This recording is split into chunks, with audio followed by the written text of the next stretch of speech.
પારડી તાલુકાના અરનાલામાં ઐતિહાસિક ખેડ સત્યાગ્રહની કોંગ્રેસ દ્વારા કિસાન રેલીમાં હજારો કાર્યકર્તાઓ ઉમટ્યા।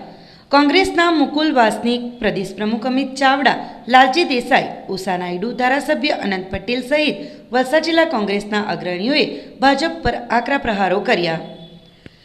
પારડીના અરનાલા ગામમાં આજે ઐતિહાસિક ખેડ સત્યાગ્રહ કિસાન રેલી યોજાઈ હતી। કોંગ્રેસ દ્વારા યોજાયેલી આ રેલીમાં કોંગ્રેસના રાષ્ટ્રીય મહામંત્રી મુકુલ વાસનિક અને ગુજરાત કોંગ્રેસના પ્રદેશ પ્રમુખ અમિત ચાવડા, ધારાસભ્ય અનંત પટેલ સહિત વલસાડ જિલ્લા કોંગ્રેસના અગ્રણીઓ અને કાર્યકર્તાઓ ઉપસ્થિત રહ્યા હતા। મહત્વપૂર્ણ છે કે દર વર્ષે 1 સપ્ટેમ્બરે વલસાડ જિલ્લામાં ઐતિહાસિક ખેડ સત્યાગ્રહની યાદમાં કિસાન રેલીનું આયોજન કરવામાં આવે છે। આઝાદી બાદ વલસાડ જિલ્લાના આદિવાસી વિસ્તારમાં જમીન વિહોણા ખેત મજૂરોની હાલત દયનીય હતી, જેઓ અહીંના માલેતુજારોની જમીનમાં મજૂરી કરી ગુજરાન ચલાવતા હતા। આથી વર્ષ 1953માં આ વિસ્તારના ઉત્તમભાઈ પટેલ અને ઈશ્વરભાઈ દેસાઈની આગેવાનીમાં ઐતિહાસિક ખેડ સત્યાગ્રહ યોજાયો હતો। આ સત્યાગ્રહને ઘાસિયા સત્યાગ્રહ તરીકે પણ ઓળખવામાં આવે છે। 14 વર્ષ સુધી આ સત્યાગ્રહ ચાલ્યો હતો। ત્યારબાદ દેશના તત્કાલીન વડાપ્રધાન ઇન્દિરા ગાંધીના હસ્તે અહીંના ખેત મજૂરોને 14,000 હેક્ટર જેટલી જમીનના હક મળ્યા હતા। આથી દર વર્ષે 1 સપ્ટેમ્બરના રોજ ખેડ સત્યાગ્રહનું આયોજન કરવામાં આવે છે। આ વર્ષે પણ કોંગ્રેસે પરંપરા પ્રમાણે રેલી યોજી ઐતિહાસિક ખેડ સત્યાગ્રહના ઇતિહાસને યાદ કર્યો હતો। સંબોધનમાં કોંગ્રેસના અગ્રણીઓએ વર્તમાન સમયમાં ગુજરાત સહિત દેશભરમાં ખેડૂતો દયનીય હાલતમાં હોવાના આક્ષેપો કર્યા હતા। કેન્દ્ર સરકારની નીતિથી ખેડૂતોને ખેત પેદાશોના પૂરતા ભાવ નહીં મળતા હોવાથી ખેડૂતોનું શોષણ થઈ રહ્યું હોવાના આક્ષેપ કરી આગામી સમયમાં ખેડૂતોને ખેત પેદાશોના પૂરતા ભાવ મળે તે માટે કોંગ્રેસ દ્વારા વલસાડ જિલ્લામાંથી આંદોલન શરૂ કરશે તેવું જાહેર કરી કેન્દ્ર સરકાર પર અનેક મુદ્દે આક્ષેપો કર્યા હતા। સમગ્ર કાર્યક્રમનું સંચાલન સતીશ પટેલ, કુંજાલી પટેલ, વસંત પટેલે કર્યું હતું।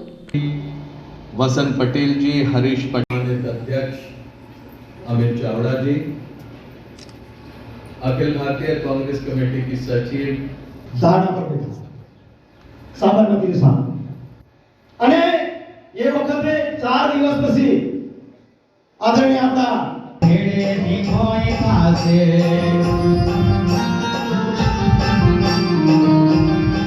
અમે ધરતી ના ખેડૂ જાયગા કે ખેડે ની કોઈ પાસે ઓ ભાઈ તને પકડી બોલાય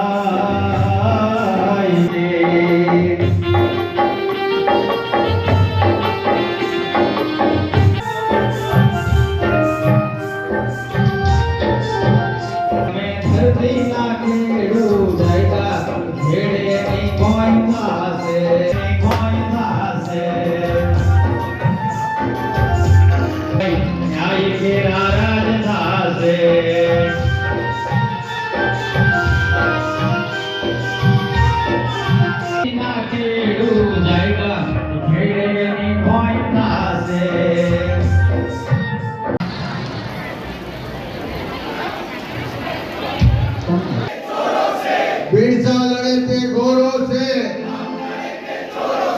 तो के भाई खेड सत्याग्रह એટલે હું તો તે દાડે તમે આ ઉત્તમભાઈ ગીત ગાયેલું એ ચલાવેલું એ સેવા દર્શનના પ્રમુખ આપ સૌના લાડીલા આદરણીય ભાઈ શ્રી રમેશભાઈ ઓજરને હું વિનંતી કરીશ કે આજના પ્રસંગો સર્ગસ ઉત્તમભાઈ હરજીભાઈ પટેલે એક ગીત ઉપર 14,000 એકર જમીન અને હજારોની વેચણી થઈ અને બાપ ગાંડા દૂર થયા। હા, ઢોલક, મંજીરા અને ખેડૂતો ઘાસ ઉખાડીને ફેંકે અને નાચે આંદોલન કરેલું એક નાનકડી કરી આપણી વચ્ચે ગાવજો।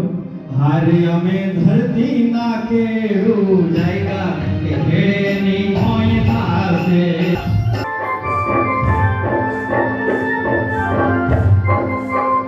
તમને દુઃખ સિવાય કઈ જોવાનું મળે।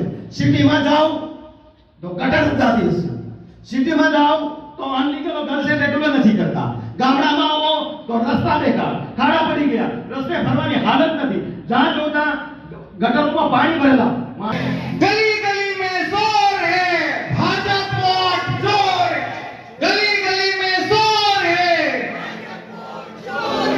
आज 1 सप्टेम्बर ખેડ સત્યાગ્રહનો ઐતિહાસિક દિવસ પારડી તાલુકામાં હજારોની સંખ્યામાં આદિવાસી ભાઈઓ બહેનોની વચ્ચે ઉપસ્થિત રહી ઐતિહાસિક સત્યાગ્રહ અને ઉત્તમભાઈ પટેલ, ઈશ્વરભાઈ દેસાઈ અને અનેક મહાનુભાવોનું યોગદાનને આજે સૌએ યાદ કર્યું છે. આજે સ્વર્ગસ્થ વડાપ્રધાન ઇન્દિરા ગાંધીજીને પણ યાદ કર્યા કે એમણે અંતરિયાળના આદિવાસી સમાજના હક અધિકાર માટે 14,000 એકર જેટલી જમીનની સનદો આપવાના હુકમો કર્યા. અને આજની જે સાંપ્રત પરિસ્થિતિ છે કે કોંગ્રેસની સરકાર હતી, જમીનના માલિક બનાવતી હતી. ભારતીય જનતા પાર્ટીની સરકાર વિકાસના નામે આદિવાસી સમાજ પાસેથી જમીનો છીનવી રહી છે. આજે ચારે તરફ ભ્રષ્ટાચાર છે. રસ્તામાં ખાડા છે કે ખાડામાં રસ્તા, એ પ્રશ્ન આદિવાસી વિસ્તારના ભાઈઓ બહેનો આજે પૂછી રહ્યા છે. મોંઘું શિક્ષણ લીધા પછી દીકરા દીકરીઓને કાયમી નોકરીઓ નથી મળતી, સરકારી પદો પર કાયમી ભરતી નથી થતી. ત્યારે આજે સમગ્ર સભાએ સાથે મળી આદિવાસી સમાજના લોકોને જળ જંગલ જમીનનો અધિકાર મળે, જે દાવાઓ પેન્ડિંગ છે એનો સત્વરે નિકાલ થાય એના માટે ઠરાવ કર્યો છે. જે જમીન પર કબજા છે એની કાયમી સનદો મળે એના માટેનો ઠરાવ કર્યો છે. અને સાથે સાથે સરકારી પદો પર કાયમી ભરતી થાય, કોઈ કોન્ટ્રાક્ટ આઉટસોર્સિંગ પ્રથા નહીં, પણ એને નાબૂદ કરીને કાયમી ભરતી કરવા માટે એક સંઘર્ષ કરવાનો સૌએ સાથે મળીને સંકલ્પ કર્યો છે. આ આદિવાસી સમાજની લડાઈમાં, એમની માગણીઓમાં, એમના ન્યાય માટે, એના હક અધિકારની લડાઈમાં સમગ્ર કોંગ્રેસ પાર્ટી એમની સાથે છે. સાથે મળી લડીશું અને આદિવાસી સમાજને એનો હક અધિકાર અપાવીશું. આજે 72મું ઐતિહાસિક ખેડ સત્યાગ્રહ ની રેલીનું આયોજન અનાલા મુકામે રાખવામાં આવેલું હતું, જે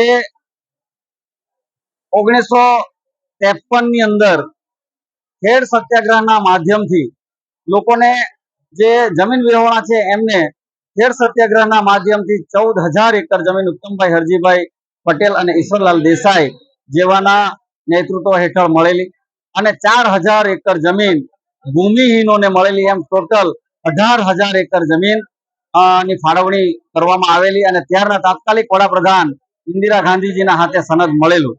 જે જમીનમાં 73AA, ગણોત ધારા 43 અને વાવલાની જમીન, નવી શરતની જમીન મળેલી. એ જમીન વેચી ન લે એ માટે જે તે સરકારે તે વખતે કાયદો લગાવેલો.